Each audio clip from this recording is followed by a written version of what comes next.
Hello everybody, I'm Ernest. So today we're going to take a little tour of my RV park. I have been living at this RV park for over 7 years now.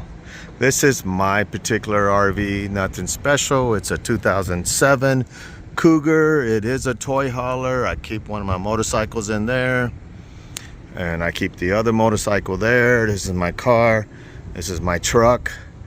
And we're gonna tour around. I've made some videos inside my RV, but today we're gonna see what it's like to live in an RV park, and I'm gonna walk and talk basically around the RV park.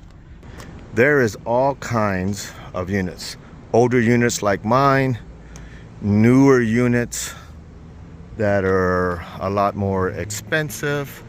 That's a Class A motor home. Right next to it is a fifth wheel like mine, but a newer and larger one. Here's another example of a fifth wheel.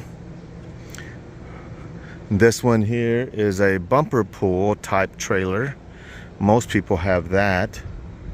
This is my neighbor's, as you can see.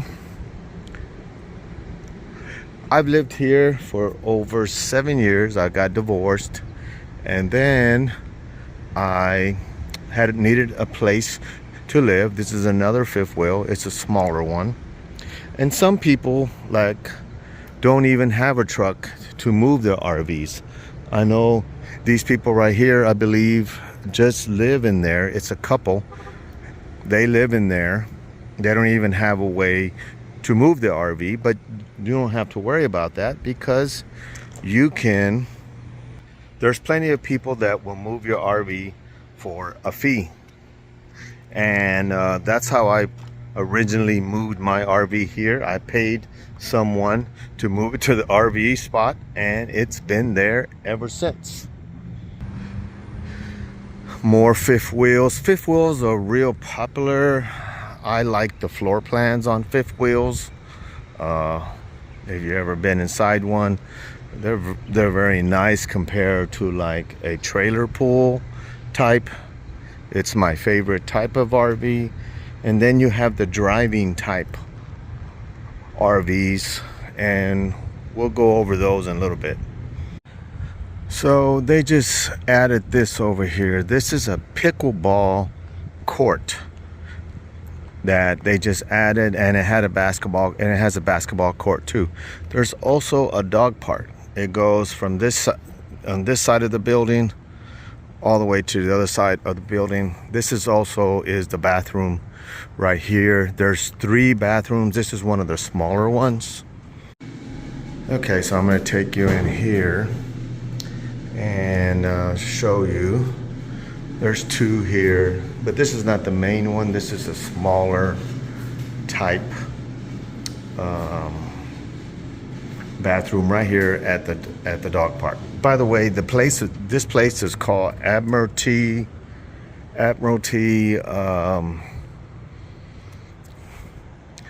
RV Resort in San Antonio, Texas. Now, the whole reason that I got into RVs is because I got divorced and I needed a place to stay, and I found an RV for pretty cheap, the one that I'm living in now, for I think it was $9,500. It was under $10,000, and I haven't had much problems with it. There's been a few repairs in the 7 years I full-time in it, and I haven't had hardly any type of problems. You do see a lot of nice trucks here, a lot of diesel pickup trucks, F-250s and 2500 Chevys and Dodges, but you don't have to have one. This one here has a patio in the back. It's also a toy hauler which meaning that you can load up a motorcycle or a golf cart or ATV. And there's all types of people here.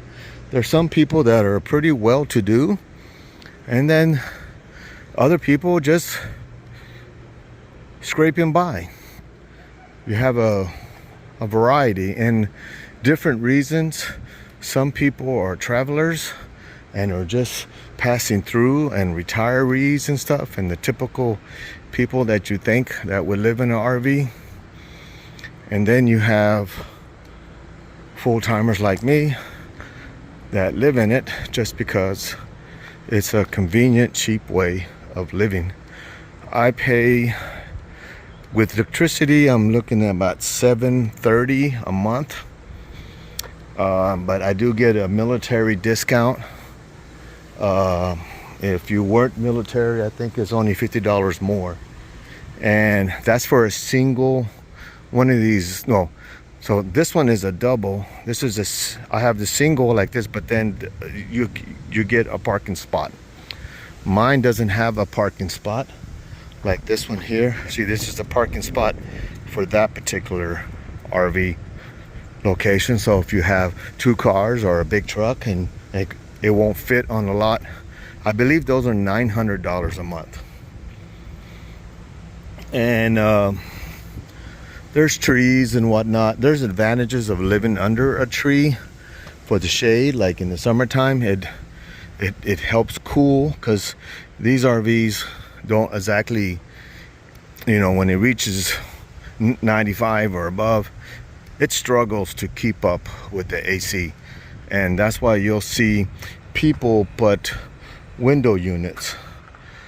So that is an A model right there, and it's a driving type RV, which is okay. But then you either have to, if you park somewhere and you don't have a vehicle that you're towing or something, you don't have a vehicle, and you'll have to use your RV as your car.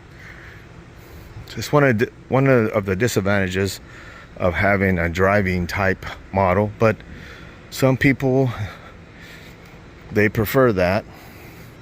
I think the trailer and the truck is the best route, but you'll have to get used to driving it too.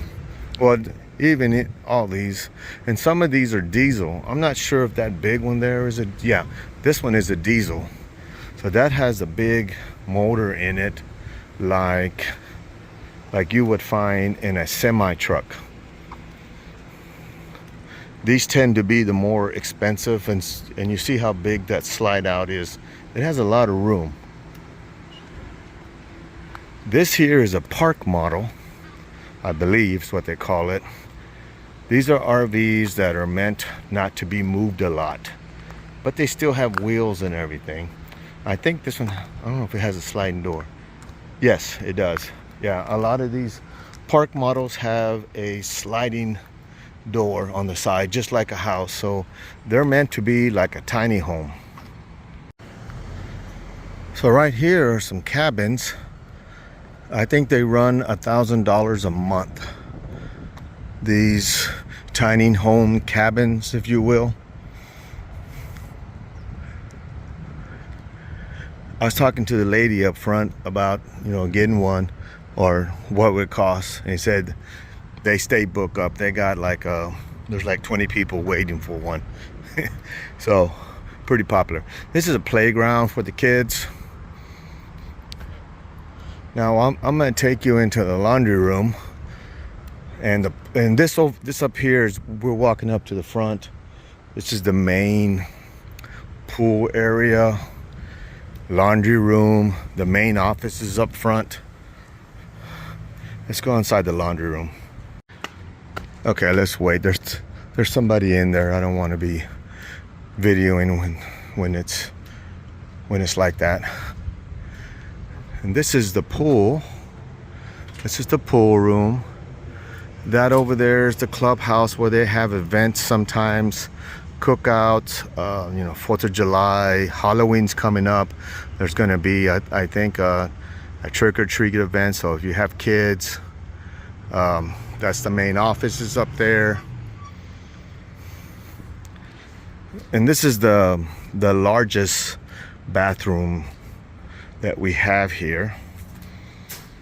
Here's some information on the RV park. All right, so there's somebody taking a shower in here. Let's go out. Anyway, that was the men's room up at the main facility. You can rinse yourself off. Living in an RV park, this one here is one of their nicer ones, I think. It's an old one. I think it was built in '92. It's right next to SeaWorld. SeaWorld's literally right next, across the street. And I think that was the original reason why they built it, with the SeaWorld. As a matter of fact, they used to have a SeaWorld shuttle that would take you there. I'm not sure if people still use it for that, but there's all kinds of people here. There's people like myself that are just full-timers and just needed a place to stay, and we just never moved. There goes a food truck right there. There was a food truck here, and they'll have the food truck every now and then. I thought I'd show that to you. They've been having food trucks this year. That's something new. Every now and then, it's sporadic. You never know when it's going to be a food truck or not. What else can I say about? Oh, there's several type of people. There's people like me that just need a place to stay, and we got an RV for whatever your circumstances are. And for me, it was just a cheap, economic way to live for a while. But the other people that are just travelers, that are coming here for work or recreation, we get a lot of those coming in. Those usually stay a week or two, you know, whatever business they have in town, and they're going somewhere else. I've seen all kinds of stuff.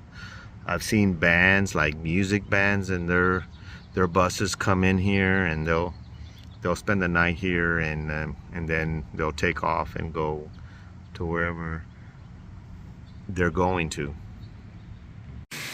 All right, so this is the laundry room. It's $2.25, and they're fairly large, and the same price for the dryers.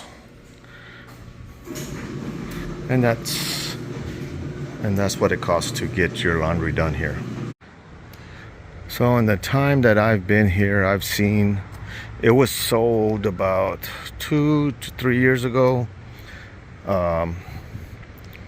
And I've seen some changes, some improvements in the laundry room and stuff. But I think it's a viable way to live if it strikes you right. You know, if this is something that you are willing to try. Now, we do have Wi-Fi here that is free.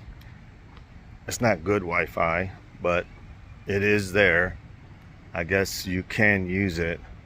I haven't really used it. I just use my phone basically, and my hotspot if I have to use my home computer, if I have to use my work computer. But I don't really work from home, so it's not really an option for me.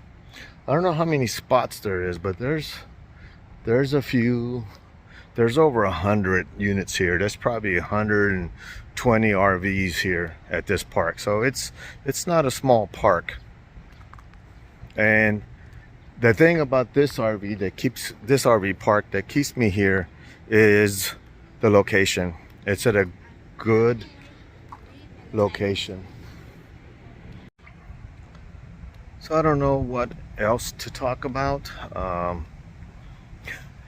If you got any questions, leave them in the comments below about living in an RV park. If it's something that you are interested in, or maybe possibly would consider, if you're in a situation where you need to get your mortgage is too high or something, and you want just a cheaper alternative way to live in, because it really is very comfortable. I do everything that you do. I take showers and use the bathroom and refrigerator, everything that you do at your house. I don't have to do the yard. If I don't like this RV park anymore, I can just get up and go. And it's been wonderful, actually. Well, hope you enjoyed the video. Thanks for watching, and I'll see you next time.